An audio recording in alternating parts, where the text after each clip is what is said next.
आज सुबह जबरदस्त बारिश हुई। सुबह से ही मौसम, रात से ही स्थिति खराब होने लगी थी। आसमान में बादल आ गए थे। बूंदाबांदी आधी रात से ही शुरू हुई। सुबह झमाझम बारिश हुई। पूरा शहर इस बारिश के पानी में तैरता नजर आने लगा है। ऐसा लग रहा है जैसे कि कई दिनों की बारिश का पानी हो, जबकि चंद घंटे मात्र बारिश हुई है। और इस बारिश ने पूरे शहर में नगर निगम प्रशासन की जो तैयारी थी उसकी पोल खोलकर रख दी है। शहर का कोई भी हिस्सा शायद ऐसा नहीं बचा है जहां पानी जमा नहीं हो गया हो। लक्ष्मी सागर की तमाम सड़कें पानी में डूब गई हैं। उर्दू मोहल्ले, जिसमें अल्पसंख्यकों के मोहल्ले हैं, उसके कई वार्ड 23 है, वहाँ भी पानी है। आधे वार्ड, करीब 48 वार्डों के इस शहर में 24 वार्ड कहीं न कहीं से प्रभावित है। सबसे ज़्यादा जो प्रभाव है, असर, वह वार्ड 25, वार्ड 29, 30, 31, 17, 10, इन वार्डों में स्थिति नारकीय हो गई है। सड़क पर 3 फीट 2 फीट पानी जमा हो गया है। छोटी गाड़ियों के चक्के डूब जा रहे हैं। कई गाड़ियां बंद हो गई हैं। पुरानी मुंसफी, फैजुल्ला खां मोहल्ला, खान चौक, ये ऐसे मोहल्ले हैं जहां दर्जनों घरों में लोगों के पानी घुस गया है। अभी तक समस्या के निदान के लिए प्रशासनिक स्तर पर पहल दिखी नहीं है। ऐसा लगता है जैसे नगर निगम प्रशासन ने लोगों को इस बारिश में ही भगवान भरोसे छोड़ दिया है। हालांकि कोशिशें चलने की बात नगर निगम प्रशासन लगातार कहता रहा है, लेकिन खुद नगर निगम का जो अपना प्रशासनिक भवन है उसके सामने भी पानी है। जितनी भी सरकारी दफ्तरें हैं, अधिकांश सरकारी दफ्तरों के परिसर पानी में डूब गए हैं। आकाशवाणी दरभंगा हो या पीएचईडी का कार्यालय परिसर हो, डीएमसीएच हो, जिसमें कई जिलों के मरीज आते हैं, नेपाल से भी लोग आते हैं। फिलहाल कोरोना की वजह से उनकी आने की संख्या कम है, लेकिन जल जमाव से वह पूरी तरह प्रभावित हो गया है। इस संबंध में जब हम लोगों ने बात की मेयर से, मेयर का कहना है कि नालों की सफाई चल रही है। समय से पहले ही हम लोगों ने शहर में जल जमाव की समस्या न हो, इसके लिए प्रयास शुरू कर दिया था। बड़े नालों की सफाई के लिए गैंग बना दिया गया। महीनों से उसकी सफाई हो रही है। छोटे छोटे नालों की भी सफाई हो रही है।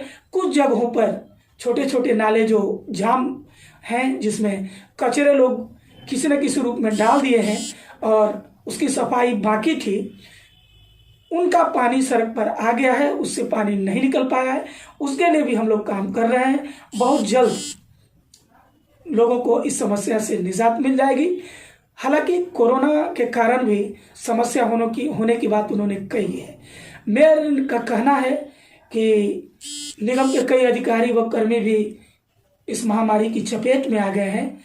इसके कारण थोड़ी काम में व्यवधान आया है। वैसे आउटसोर्सिंग से भी सफाई व्यवस्था को दुरुस्त किया गया है और युद्ध स्तर पर काम किया जा रहा है। यूँ तो लगातार जब से कोरोना संक्रमण आया है बारिश रह कर हो रही है, लेकिन आज की जो बारिश हुई, यह बारिश गर्मी से तो लोगों को सुकून दे गया, लेकिन परेशानी बढ़ा गया। सड़कों को दूर से देखने पर ऐसा लगता है मानो तालाब नजर आ रहा है। झील सा नज़ारा इस शहर का बन गया है। जिस शहर पर गाड़ियां सरपट भागा करती थी, उन सड़कों पर इस लॉकडाउन में ढील के बाद ऐसा लगता है जैसे लोग पहाड़ के बीच से होकर गुजर रहे हैं। चारों तरफ पानी ही पानी दिखने लगा है। जो गरीब तबके के लोग हैं, जिनके घर अभी भी सड़क से नीचे हैं, उनके घरों में पानी चला गया है। लोग घरों से पानी निकालने की नाकाम कोशिश कर रहे हैं। आसमान में बादल लगे होने से उनकी चिंता बढ़ी हुई है। वो दुआ कर रहे हैं, कामना कर रहे हैं कि अब यह बारिश न हो, कारण उनके लिए यह बारिश आफत साबित हो रही है।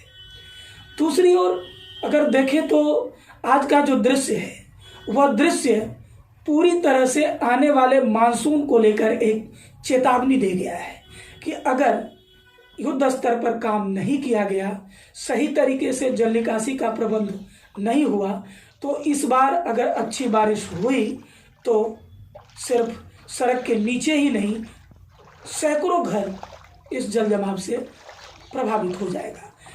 लक्ष्मी सागर हो, गांधीनगर कटरैया हो, फैजुल्ला खान हो, खान चौक या फिर पुराने मुंसफी मोहल्ले ही सिर्फ इससे परेशान नहीं होंगे, अन्य वार्ड के लोगों को भी इससे जूझना पड़ेगा।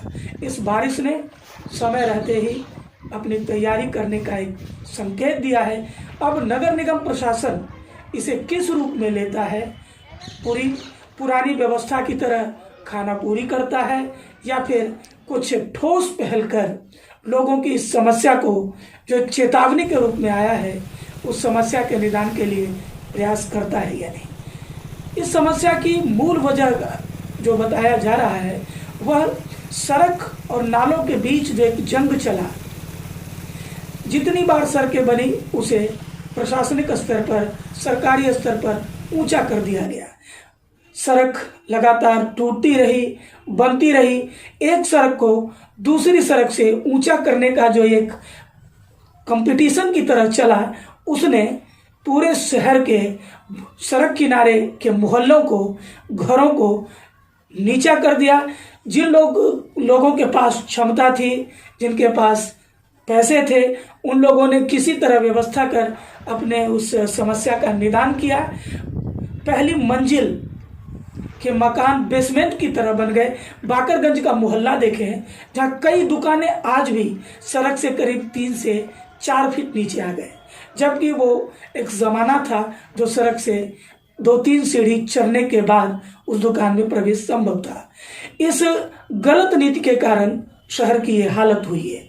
सरकारी दफ्तरों की जो स्थिति बदहाल हुई, उसका मूल कारण यही बताया जा रहा है कि लोगों ने, आम जन ने तो अपनी समस्या दूर कर ली, लेकिन सरकारी तंत्र की व्यवस्था प्रक्रियाधीन होने के कारण वह दफ्तर का परिसर, उसका भूभाग कटोरा की तरह हो गया। यही हाल डीएमसीएच का है। डीएमसीएच के चारों तरफ का पानी बारिश के बाद डीएमसीएच परिसर की ओर भागता है। इसीलिए बारिश खत्म होने के बाद भी कई दिनों तक उस परिसर में मरीजों को, उनके परिजनों को, अस्पताल के कर्मी, चिकित्सकों को पानी के बीच तैरकर आवागमन करना पड़ता है। और स्वास्थ्य व्यवस्था, जिसमें संक्रमण का सबसे बड़ा खतरा है, एक वार्ड से दूसरे वार्ड जो स्ट्रेचर पर ले जाने में समस्या होती है, इस समस्या से वर्षों से प्रशासन वाकिफ है, आज तक कुछ नहीं हुआ। आम जन में इसको लेकर आक्रोश भी है। ये थोड़ी सी बारिश हुई है और ये वार्ड नंबर 29 मोहल्ला फैजुल्ला खां है, जहां आप देख सकते हैं कि एक एक घरों के अंदर पानी लग गया है। और ये समस्या आज से नहीं बल्कि कई सालों से है मुसलसल। इसके लिए यहाँ के तमाम जनताओं ने कितनी बार आंदोलन किया और वार्ड पार्षद ने भी बहुत आंदोलन किया, ज़िला प्रशासन ने भी आश्वासन दिया, नगर निगम में भी कितनी बार आश्वासन दिया। वो जैसे कहते हैं कि अभी कोरोना बीमारी में हॉट स्पॉट इलाका कोई होता है, उसी तरह ये बारिश के लिए हमारा वार्ड नंबर 29 फैजुल्ला खां हॉट स्पॉट एरिया है। आज तक सिर्फ आश्वासन दिया गया है, ये झूठा आश्वासन। मुझे समझ में नहीं आता कि नगर निगम आखिर क्यों ऐसा सौतेला व्यवहार इस मोहल्ले के लिए कर रही है, जबकि ये समस्या है। जब ये समस्या का निदान नगर निगम नहीं कर सकती है तो नगर निगम में ताला लग जाना चाहिए। वहाँ जो लोग बैठकर फिजूल मीटिंग करते हैं शहर को सुंदर बनाने का, उन्हें अपने घरों में बंद रहना चाहिए। ज़िला प्रशासन ने भी कई बार आश्वासन दिया, लेकिन समझ में नहीं आता कि आखिर इस वार्ड के लिए ये लोग काम क्यों नहीं करना चाहते। सबसे बड़ी समस्या इस पूरे शहर की है कि जल निकासी नहीं है।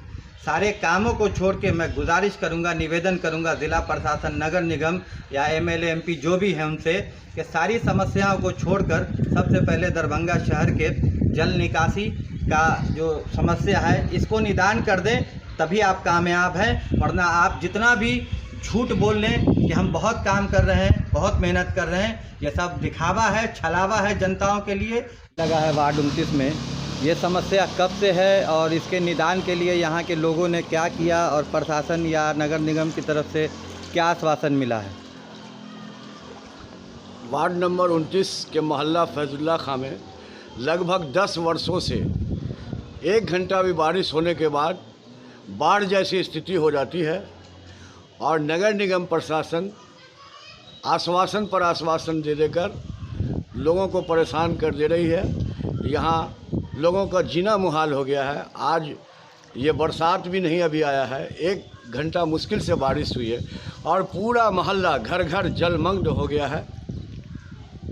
तो इसके लिए यहाँ के लोगों ने क्या आंदोलन भी किया है?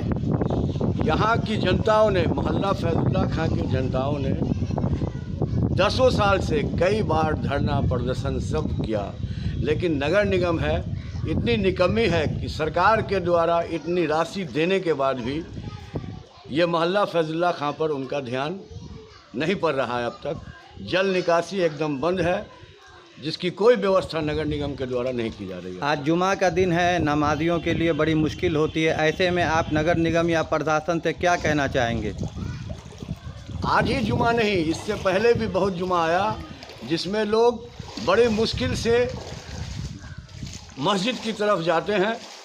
आज तो खैर लॉकडाउन के वजह से लोग मस्जिद में कम जाएंगे, न के बराबर जाएंगे, लेकिन ये 10 साल से ही ये मोहल्ला फैजुल्ला खां के जितने आम आवाम हैं, जुमा हो या और भी 5 वक्त की नमाज हो, बहुत दुख झेलना पड़ता है इस बरसात के मौसम में।